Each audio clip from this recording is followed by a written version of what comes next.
گزشتہ میں کیا کرتا ہوں؟ جو مجھے اللہ رب العزت ہدایت دیتے ہیں میں اس پہ چلتا رہتا ہوں. اب سنت کی پیروی کیا ہے؟ جو حضور نے اپنی زندگی میں عملی نمونہ پیش کیا ہم اس پہ چلتے رہیں. آپ صلی اللہ علیہ وسلم نے جیسی زندگی گزاری ہم ویسی زندگی گزاریں. آپ صلی اللہ علیہ وسلم کا جو جسد مبارک تھا، سیرت کی کتابوں میں آتا ہے کہ آپ صلی اللہ علیہ وسلم کا جو شکم مبارک تھا اور چھاتی وہ برابر تھی.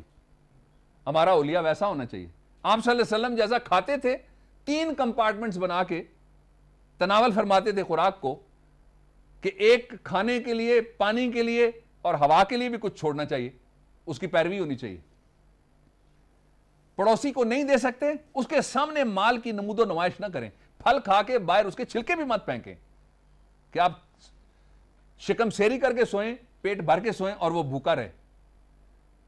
میں یہ سمجھتا ہوں کہ اس آیہ مبارکہ سے یہ بات واضح ہو گئی کہ جس طرح اللہ کے رسول اللہ تعالیٰ کے احکامات کی پابندی کو اپنی معراج بیان کر رہے ہیں کہ جو مجھ پہ آتا ہے میں اس کی پیروی کرتا ہوں.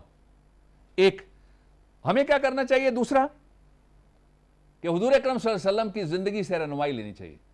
حضور اکرم صلی اللہ علیہ وسلم کی اسوہ حسنہ کی طرف دیکھنا چاہیے.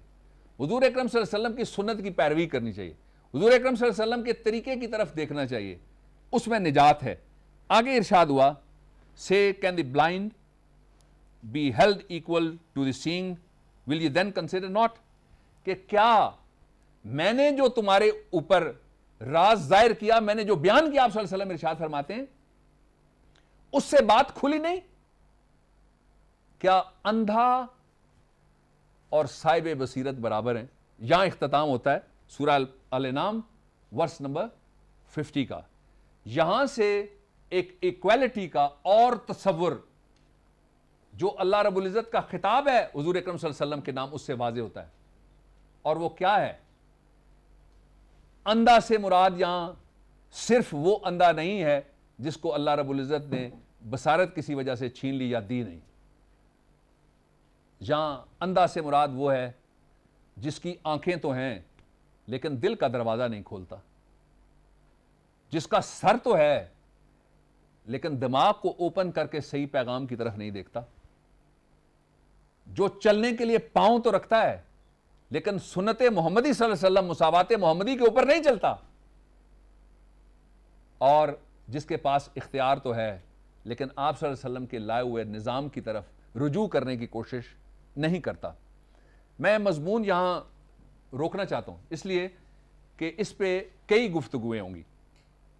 اختتامیہ کے طور پہ آج کی گفتگو میں یہ آپ سے شیئر کرنا چاہتا ہوں بات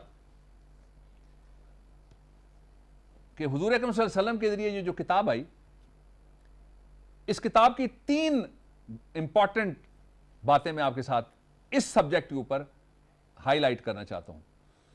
پہلا، برابری. میرے اور آپ کے درمیان برابری، ہم سب کے درمیان برابری.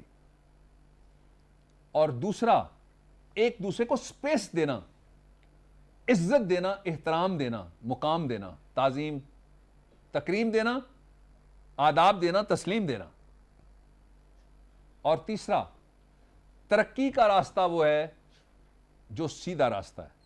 اللہ تعالیٰ مجھے اور آپ کو سیدھے راستے کی نشاندہی ہونے کے بعد اس پہ چلنے کی توفیق عطا فرمائے. جزاک اللہ ڈاکٹر صاحب. ناظرین، equality and justice per doctor صاحب کا معلومات افزا لیکچر آپ نے سنا. ایک پروگرام کے بعد لیکچر میں واپس آتے ہیں.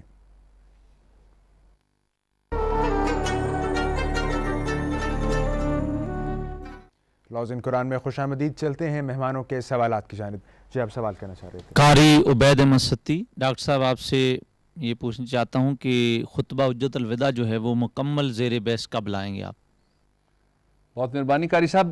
میں نے 2 گفتگوؤں میں آج آپ صلی اللہ علیہ وسلم کے خطبہ مبارکہ کا ایک حصہ آپ کے سامنے رکھا، اور اس سے پہلے ایک گفتگو میں ایک اور حصہ اس کا قرآن حکیم کے بارے میں جس میں ارشاد ہوتا ہے وہ رکھا. میں کوشش کروں گا کہ آپ بھی اس دن تشریف لائیں اور باقی علماء بھی اور جو اسکالرز ہیں وہ تشریف لائیں.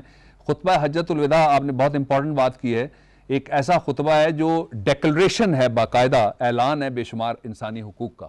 میں چاہتا ہوں کہ وہ بریک کر کے ایک ایک ان میں جو انسانی حق جس پہ بحث کیا حضور اکرم صلی اللہ علیہ وسلم نے اس خطبہ مبارکہ میں، وہ آپ کے سامنے رکھوں. میں کوشش کروں گا کہ اسی گفتگو کے اختتام میں پورا جو خطبہ حجت الوداع ہے وہ میں آپ کے ساتھ شیئر کروں.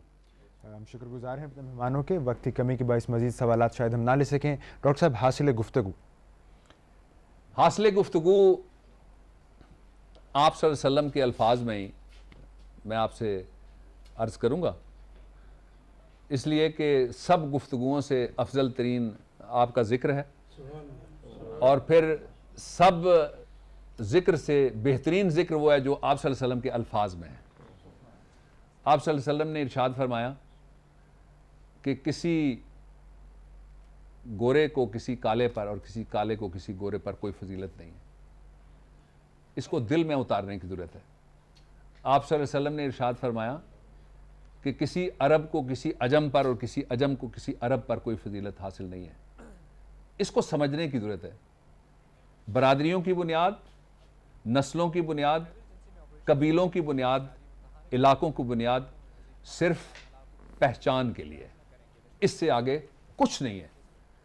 اصل حقیقت کیا ہے وہ بھی آپ صلی اللہ علیہ وسلم کے الفاظ میں عرض کر دیتا ہوں. اور آدم، ان کی حقیقت یہ ہے کہ وہ مٹی سے بنائے گئے تھے. ہم سب مٹی سے خمیر کے طور پہ اٹھائے گئے، اور اس خمیر کا اختتام بھی مٹی کے اوپر جا کے ہونا ہے.